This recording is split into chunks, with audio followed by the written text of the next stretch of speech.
ভিডিওটা শুরু করার আগে আমি তোমাকে একটা প্রশ্ন করতে চাই। যদি আজ তোমার ফোনে এমন একটা বার্তা আসে যেখানে লেখা থাকে তোমার জীবনে সবকিছু এক মুহূর্তে বদলে যেতে পারে, তাহলে তুমি কি সেটা বিশ্বাস করবে, নাকি ভাববে এটা শুধুই একটা সাধারণ কথা?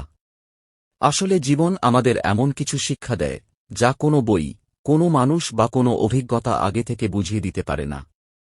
একটা মুহূর্তে সবকিছু স্বাভাবিক থাকে, আর পরের মুহূর্তেই সবকিছু বদলে যায়। আমরা ভবিষ্যতের পরিকল্পনা করি, আগামীকালের স্বপ্ন দেখি, কিন্তু জীবন অনেক সময় আমাদের এমন এক বাস্তবতার সামনে দাঁড় করিয়ে দেয় যেখানে আমরা শুধু নীরব হয়ে যাই। আর আজ আমি জানতে চাই, এই মুহূর্তে তোমার জীবনের এনার্জি কি বলছে? তুমি কি সত্যিই সেই পরিবর্তনের জন্য প্রস্তুত যা তোমার দিকে এগিয়ে আসছে? তুমি কি বুঝতে পারছ তোমার চারপাশে এখন কী ধরনের শক্তি কাজ করছে? তাই আজকের রিডিং শুরু করার আগে আমি চাই তুমি একবার নিজের হৃদয়ের সঙ্গে কানেক্ট করো। যদি তুমি অনুভব করো যে এই ভিডিওটি তোমার জন্য, তাহলে এখনই একটি লাইক করে দাও, কারণ লাইক করার সেই ছোট্ট মুহূর্তটি তোমার এবং এই রিডিংয়ের মধ্যে একটি এনার্জেটিক সংযোগ তৈরি করবে। আর যদি সত্যিই আজকের রিডিং তোমার বর্তমান পরিস্থিতির সঙ্গে মিলে যায়, তাহলে পরের অংশে আমরা দেখব তোমার পার্টনারের এনার্জি, তার বর্তমান অনুভূতি, এবং সে এই মুহূর্তে তোমাকে নিয়ে কি ভাবছে। তাহলে আর সময় নষ্ট নয়, নিজের মনকে শান্ত করো, গভীর একটি শ্বাস নাও এবং ইউনিভার্সকে বলো, আমি প্রস্তুত, সত্য যাই হোক আমি তা গ্রহণ করতে প্রস্তুত। কারণ এখন আমরা জানতে চলেছি এই মুহূর্তে তোমার এনার্জি ঠিক কী বলছে এবং কেন ইউনিভার্স তোমাকে আজ এই ভিডিওর সামনে নিয়ে এসেছে। মন দিয়ে শোনো, এই মুহূর্তে তোমার ভেতরে যে অনুভূতিটা সবচেয়ে বেশি কাজ করছে সেটা হলো পরিবর্তনের আকাঙ্ক্ষা। তুমি ক্লান্ত, সত্যিই ক্লান্ত। অনেক দিন ধরে একই ধরনের কথা শুনতে শুনতে, একই ধরনের আশ্বাস পেতে পেতে, একই ধরনের অপেক্ষার মধ্যে থাকতে থাকতে তুমি যেন ভেতর থেকে অবসন্ন হয়ে পড়েছ। তুমি ভাবছ, আর কতদিন অপেক্ষা করব? আর কতদিন শুনব যে ভালো সময় আসছে, যোগাযোগ আসছে, মেসেজ আসছে, কল আসছে, সম্পর্ক ঠিক হবে, সবকিছু সুন্দর হবে। তুমি অসংখ্য রিডিং দেখেছ, অসংখ্য ভিডিও শুনেছ, বিভিন্ন মানুষের কথা শুনেছ, কিন্তু তোমার মনের ভেতরের অস্থিরতাটা পুরোপুরি দূর হয়নি। কোথাও যেন একটা শূন্যতা থেকে গেছে। এই মুহূর্তে তোমার আত্মা আসলে অন্য কিছু চাইছে। তুমি শুধু কাউকে ফিরে পাওয়ার অপেক্ষায় নেই, তুমি নিজের জীবনকে ফিরে পেতে চাইছ। তুমি চাইছ নিজের ভেতরের ভারসাম্য ফিরিয়ে আনতে। তুমি চাইছ আর কাঁদতে না। তুমি চাইছ আর মন খারাপের মধ্যে ডুবে থাকতে না। তুমি নিজেকে বলছ, আমার একটাই জীবন। আমি কেন শুধু অপেক্ষা করেই জীবন কাটাব? আমি কেন নিজের সুখকে অন্য কারো সিদ্ধান্তের ওপর নির্ভরশীল করে রাখব? আমি ভালো থাকতে চাই। আমি শান্তিতে থাকতে চাই। আমি আবার হাসতে চাই।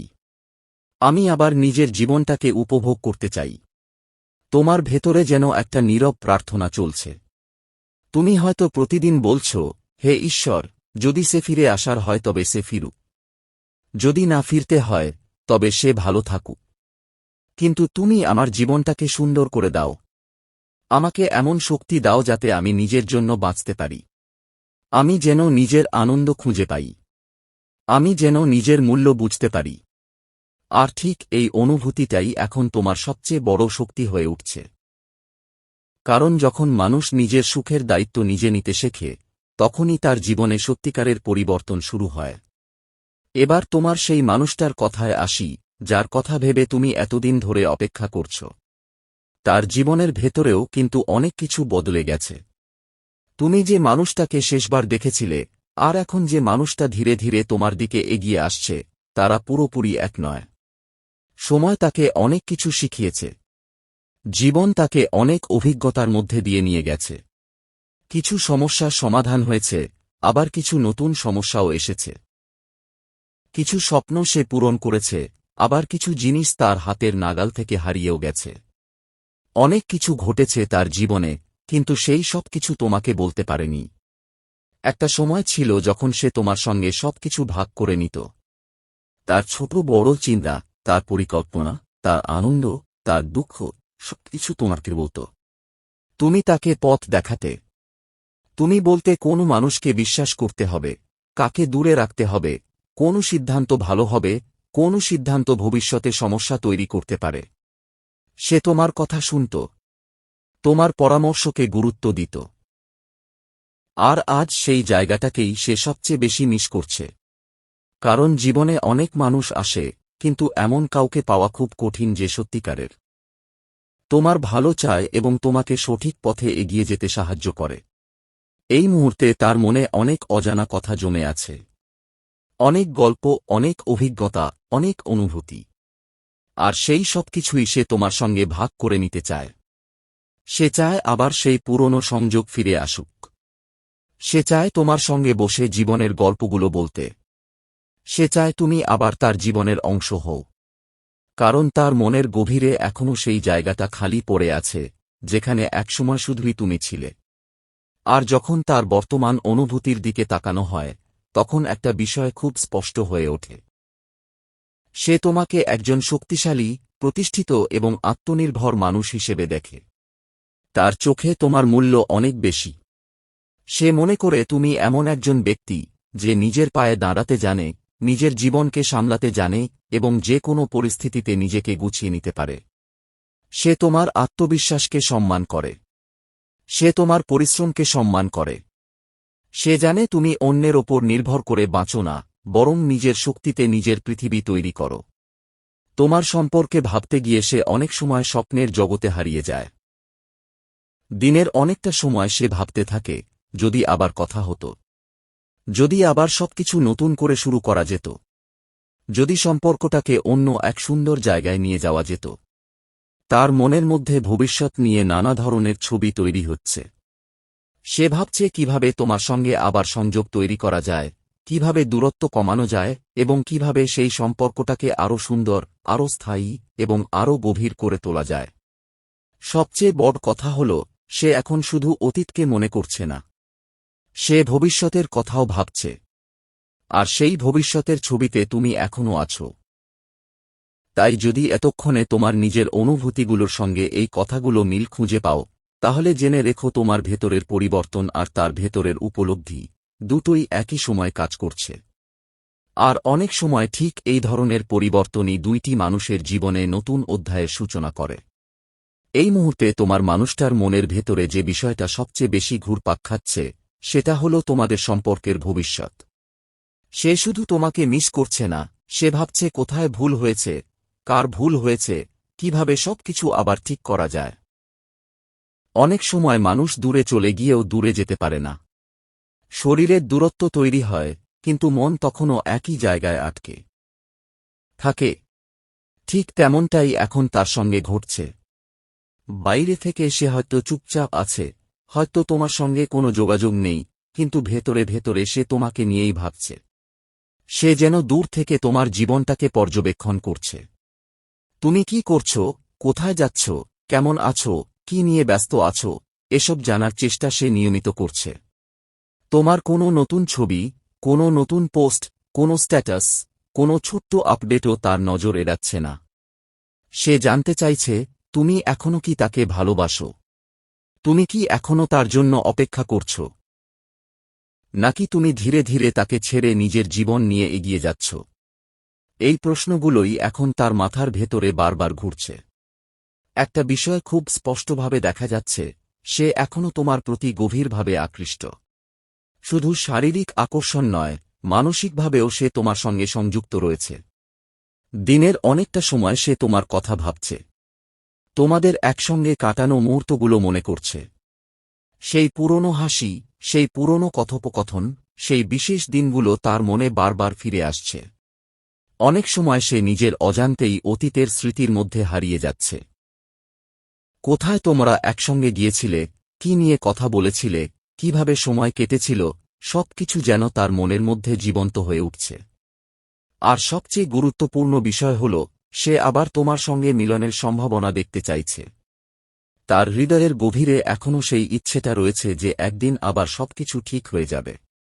আবার কথা হবে, আবার দূরত্ব কমবে, আবার সম্পর্কটা নতুন করে শুরু হতে পারবে। তবে এই সম্পর্কের মধ্যে এমন কিছু জটিলতা রয়েছে, যা এতদিন ধরে তোমাদের মধ্যে দেয়াল তৈরি করে রেখেছিল।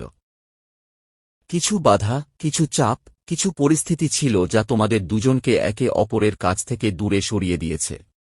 আর এখন সে সেই বাধাগুলোকে সরিয়ে নতুনভাবে ভবিষ্যৎ গড়ার কথা ভাবছে। তার মনের মধ্যে একটা পরিকল্পনাও ধীরে ধীরে তৈরি হচ্ছে।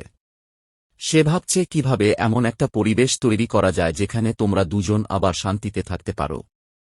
হয়তো সে মনে করছে পুরনো জায়গা, পুরনো মানুষ বা পুরনো পরিস্থিতি থেকে দূরে গিয়ে নতুনভাবে শুরু করা দরকার। কারণ সে বুঝতে পেরেছে শুধু অনুভূতি থাকলেই হয় না, সম্পর্ককে টিকিয়ে রাখতে বাস্তব দিকগুলো সামলাতে হয়। তাই এই মুহূর্তে সে আবেগের চেয়ে বাস্তব চিন্তাকেই বেশি গুরুত্ব দিচ্ছে। বাইরে থেকে তাকে হয়তো খুব শান্ত বা নির্লিপ্ত মনে হচ্ছে, কিন্তু ভেতরে ভেতরে সে হিসাব করছে কিভাবে সবকিছু ঠিক করা যায়। তোমার কথা ভাবলেই তার হৃদয়ে আবেগের ঢেউ ওঠে। সে তোমাকে ভীষণ মিস করে। তোমাদের একসঙ্গে কাটানো সময়গুলো মনে পড়লে তার মন খারাপ হয়ে যায়। অনেক অনুভূতি জমে আছে তার ভেতরে, কিন্তু সে সেগুলো প্রকাশ করতে পারছে না। কারণ তার মনে হচ্ছে এখনও সে সেই অবস্থানে পৌঁছায়নি যেখানে তোমার সামনে এসে সবকিছু বলতে পারবে। তার মনে হচ্ছে আগে তাকে নিজের জীবনটাকে আরও স্থিতিশীল করতে হবে। আগে তাকে নিজের অবস্থান শক্ত করতে হবে। তারপর সে তোমার সামনে এসে দাঁড়াতে চাইবে। এই কারণেই অনেক সময় সে নিজের অনুভূতিগুলোকে চেপে রাখছে। বাইরে থেকে স্বাভাবিক থাকার চেষ্টা করছে, কিন্তু ভেতরে ভেতরে এক ধরনের অস্থিরতা, কষ্ট এবং ছটটানি কাজ করছে। সে হয়তো কাউকে কিছু বলছে না, কিন্তু তার হৃদয় তোমার দিকেই টান অনুভব করছে। আরেকটি বিষয় খুব স্পষ্টভাবে উঠে আসছে। যেভাবেই হোক, কোনো না কোনোভাবে সে তোমার সঙ্গে যুক্ত রয়েছে।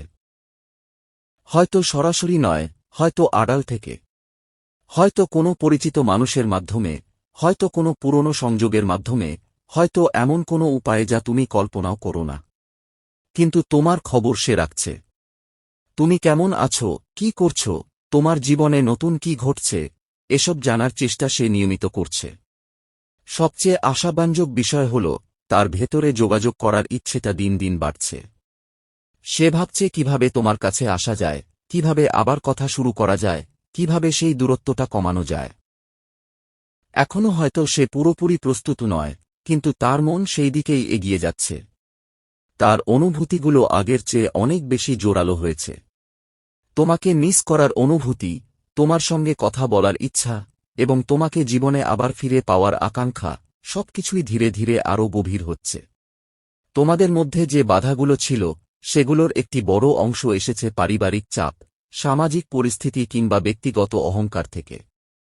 অনেক সময় মানুষ নিজের মনের কথা জানে, কিন্তু সেই কথা প্রকাশ করার সাহস পায় না।